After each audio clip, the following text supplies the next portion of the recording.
নমস্কার বন্ধুরা, কাজল ভিলেজ কিচেনে সকলকে স্বাগত জানাই। রোজকারের মতো আজও রান্নাঘরে চলে এলাম।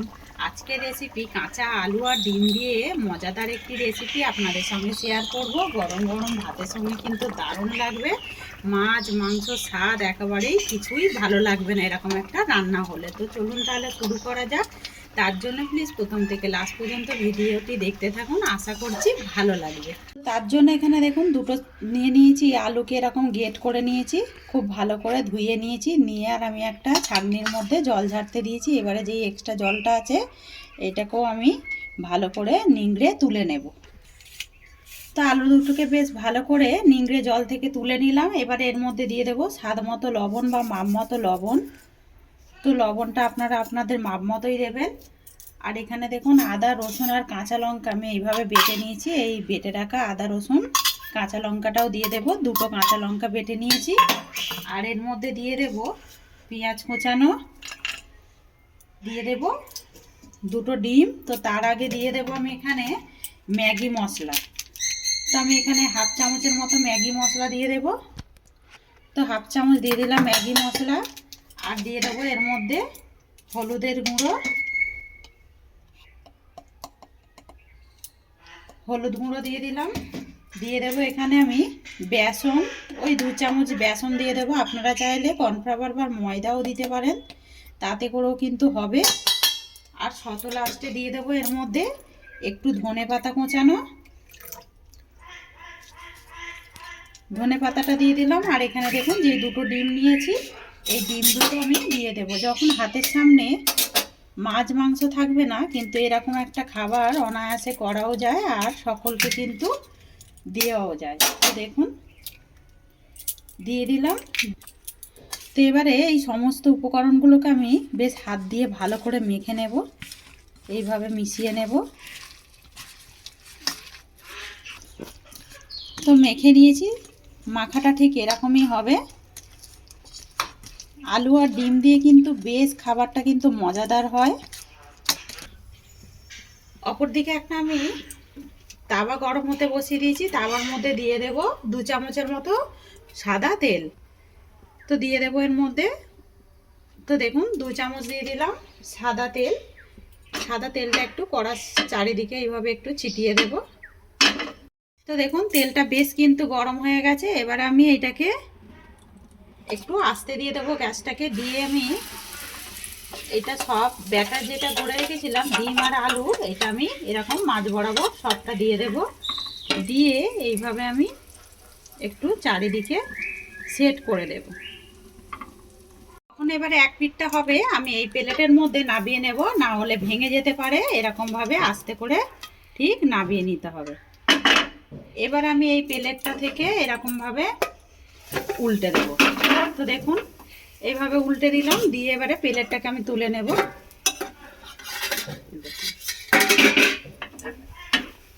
কতটা সুন্দরভাবে করলাম। এটা খুন্তি দিয়ে করলে যেহেতু আলু বেশ মোটা রয়েছে না, এটা কিন্তু ভেঙে যেতে পারে। আমি আবারও এটা লো টু মিডিয়ামে এটা 2 মিনিট মতো আবারও মানে ভেজে নেব।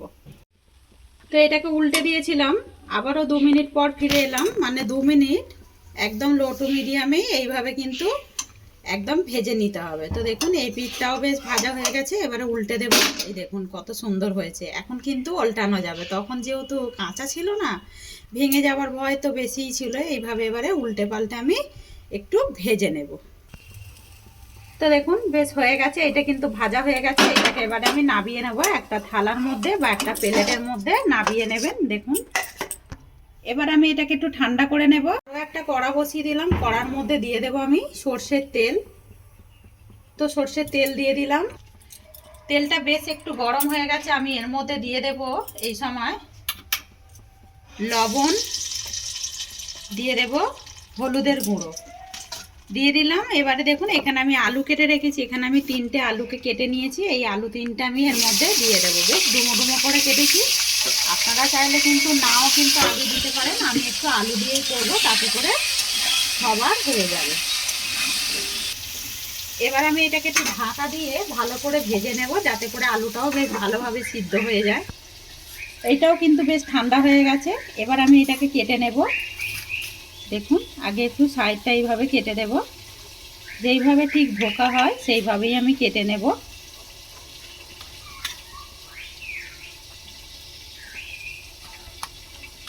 এইভাবেই পিস পিস করে সুন্দর করে, মানে ডিম আলুর ধোকাই বলতে পারেন, ঠিক ওইভাবেই কেটে নেব।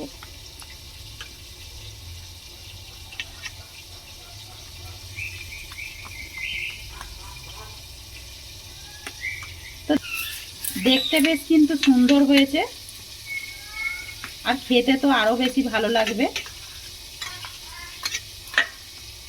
দেখুন কতটা সুন্দর হয়েছে দেখুন। আর এগুলো কিন্তু এমনিও খাওয়া যাবে, আবার কিন্তু ডাল ভাতের সঙ্গেও বেশ খাওয়া যাবে। দেখুন কতটা সুন্দরভাবে হয়েছে, এই দেখুন।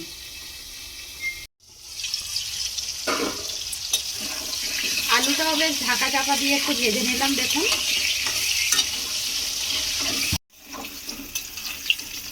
আলুগুলো বেশ কিন্তু ভেজে নিয়েছি লাল লাল করে, আর বেশি ভাজার দরকার নেই। এবার আমি তুলে নেব।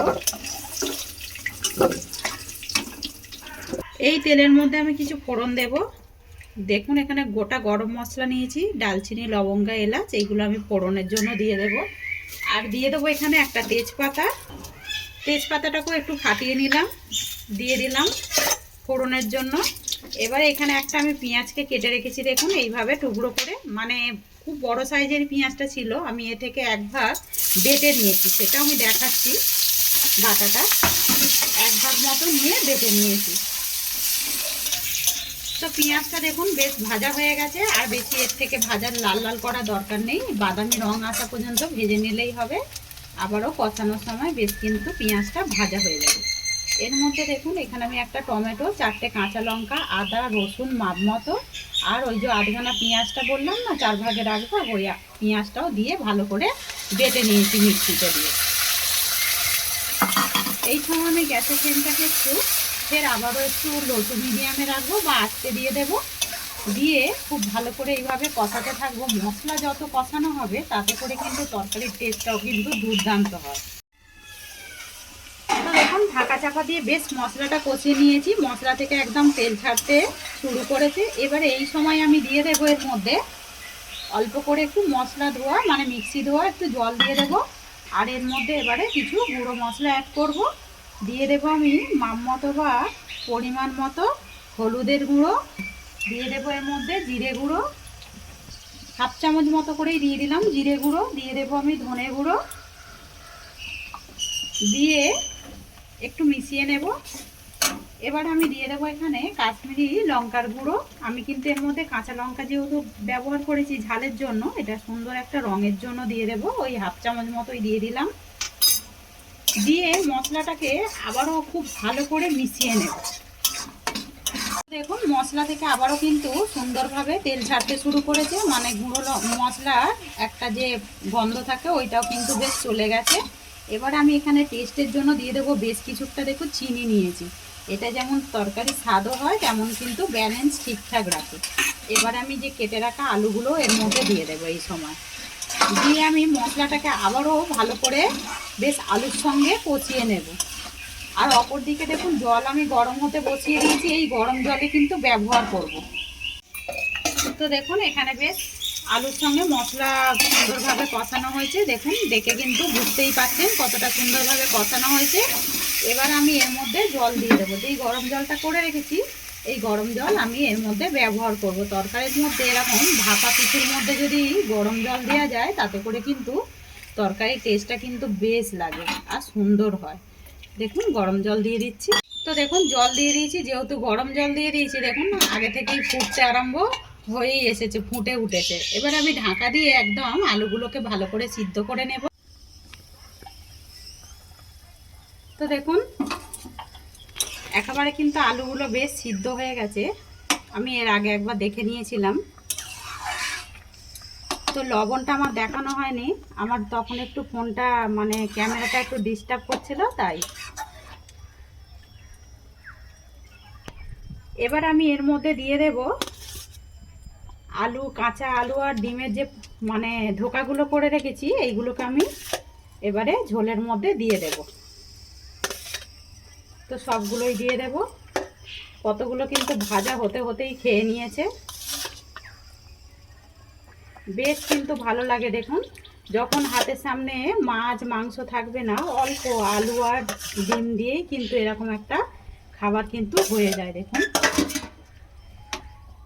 আবার আমি এটাকে ঢাকা দিয়ে দেব, গ্রেভির মধ্যে ফুটতে দেব একটু, ঝোলের মধ্যে।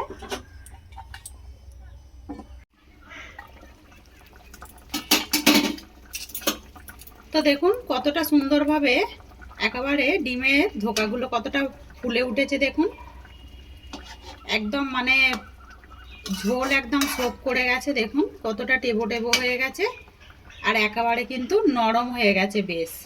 এবারে আমি দিয়ে দেবো এর মধ্যে গরম মশলা গুঁড়ো, ওই হাফ চামচের মতো দিয়ে দিলাম। আর দিয়ে দেবো ওপর থেকে একটু ধনেপাতা কোঁচানো ছড়িয়ে দেব। দিয়ে আমি এটাকে 1 মিনিট মতো একটু ঢাকা দিয়ে দেবো, যাতে করে গরম মশলার ফ্লেভারটা ডিমের মধ্যে, ডিমের ধোকার মধ্যে কিন্তু একটু ঢুকে যায়। ঢাকা দিয়ে দেব।